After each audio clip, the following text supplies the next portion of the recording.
Pag-usapan natin ngayon ang bagong pahayag ng Pangulong Marcos Jr. na tila baga bumaliktad na siya sa nauna niyang pahayag na ayaw niya ang impeachment ni VP Sara. Ngayon lumalabas na sinasang-ayunan niya na yung legal opinion ni Secretary Enrile na pwede na. Okay, so ito mayroong vlog ni Hill Bautista Official, isa sa mga matatalinong vlogger. Parinig ko sa inyo ang kanyang reaksyon nito at dagdagan ko rin ang aking reaksyon mamaya. Yan po ni Pangulong Ferdinand Bongbong Marcos, ano? Dahil umani po ito mga kapita ng samot-saring reaksyon, no? May mga nag-react doon na kung baga sinasabi po nila ay bumaliktad na po na ang Pangulo mula sa kanyang stand na ayaw po niya ng impeachment laban po kay Vice President Sara Duterte. May nagsasabi rin mga kapita na tinignan lang po ng Pangulo yung objective po, no?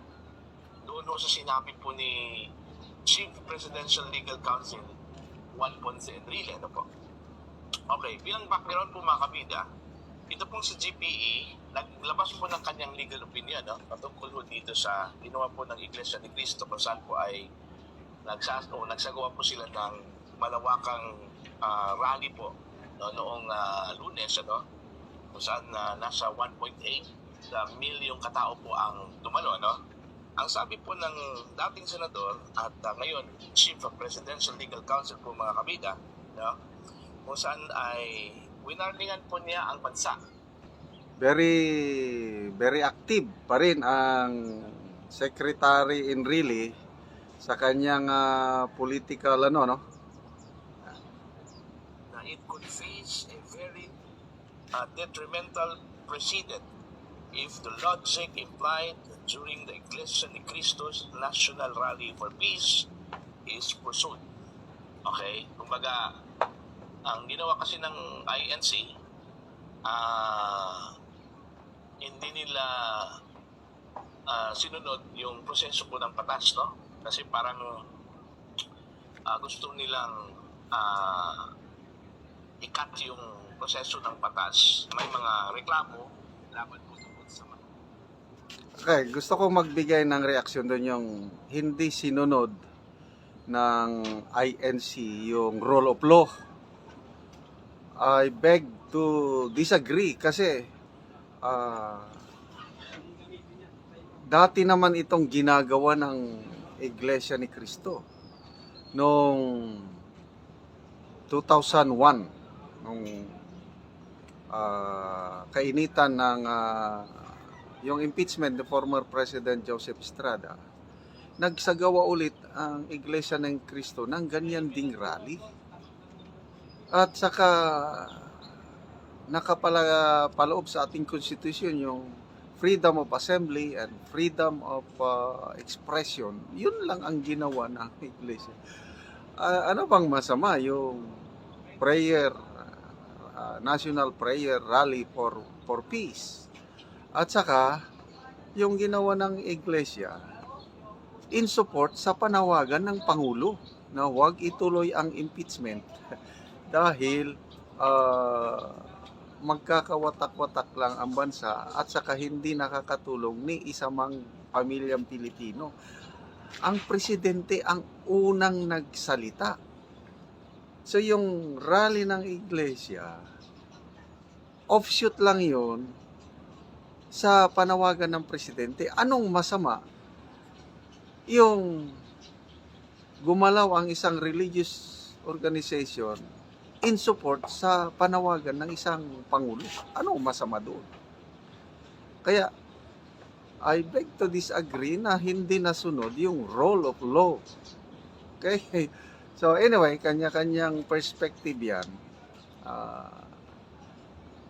Pasalamat ako at ginawa yun ng Iglesia ni Cristo at marami, kahit nga yung ibang religious denomination, pinuri nilang Iglesia ni Cristo. May mga Katolikong pare na nagsasabi na pinupuri nila at nag-attend pa nga eh. May isang pare na na-interview, nagpahayag.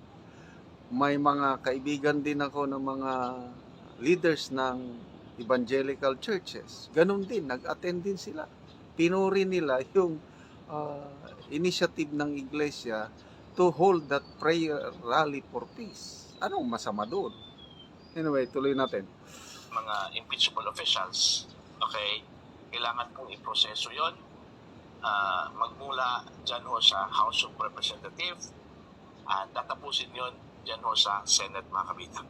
Pakinggan muna natin ito pong pahayag ni Pangulong Ferdinand Bongbong Marcos. You know, JP is one of our best legal thinkers in the country, and he's right. There is a consequence to. There will be a precedence, and it will be very problematic.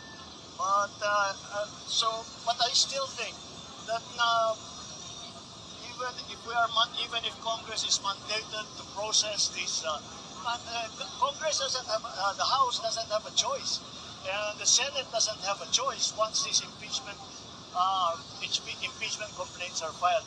But I don't think that now is the time to go through that. So, paubayan na muna natin sa ating... Total, as a practical matter, papasok na tayo sa campaign period. Wala ng congressman, wala ng senador dahil nangangampanya na sila. Hindi tayo makakapagbuo ng quorum. And so, as a practical matter, the timing is very poor. Ayan po. Yan po yung pahayag po ng Pangulo, no, mga kabida. Okay, ako lang magbigay ng reaksyon. Kung ako ang Pangulo, na nauna na kong nagpahayag na huwag ituloy ang impeachment, magsasalita lang ako kahit one sentence lang. Kung ako ang Pangulo, Salamat sa ginawang prayer rally for peace ng Iglesia ni Cristo na sumusuporta sa aking pahayag na huwag ituloy ang impeachment. Yun ang sasabihin ko. Kaya lang, wala tayong narinig sa Pangulo na pasalamat sa Iglesia. Anyway, kanya-kanyang yan. So wrong timing lang daw ang So anong ibig sabihin yung wrong timing? Dahil papalapit ng eleksyon? So after election, anong ibig sabihin? Ituloy ang impeachment? Parang may posibilidad na gano'n ang mangyari. Okay, tuloy natin. Babasahin ko lang po, no, itong anong sinabi ng saligang batas sa impeachment po, no, kung sakali pong may mga impeachable officials na gumawa po ng kasalanan, no, na labag po sa saligang batas, no. Okay? Ito po, Section 3, Paragraph 1 ng Article 11 of the Philippine Constitution. The House of Representatives shall have the exclusive power to initiate all cases of impeachment. Likewise, the Section 3, Paragraph 6 of the same provision, mga kabida, the Senate shall have the sole power to try and decide cases of impeachment. Okay?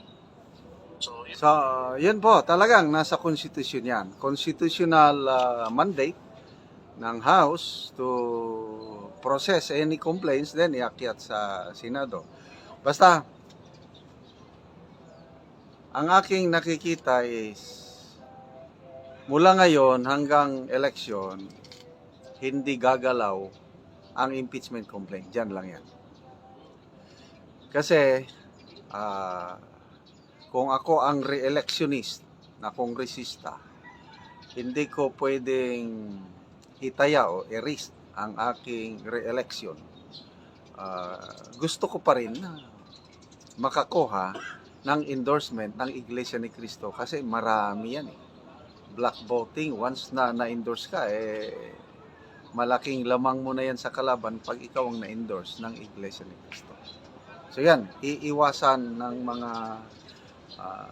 mambabatas natin na banggain ang Iglesia ni Cristo. Kaya hindi nila yan gagalawin, ang complaint. But once na natapos ang eleksyon, yan na. Pwede na nilang aksyonan, pwede na nilang, yun lang. Isang basbas lang ng House leadership. Perma na yan. 103. Eh, ang aking narinig I'm not sure kung tama ito. Itong 19th Congress, iakyat nila ang impeachment sa Senado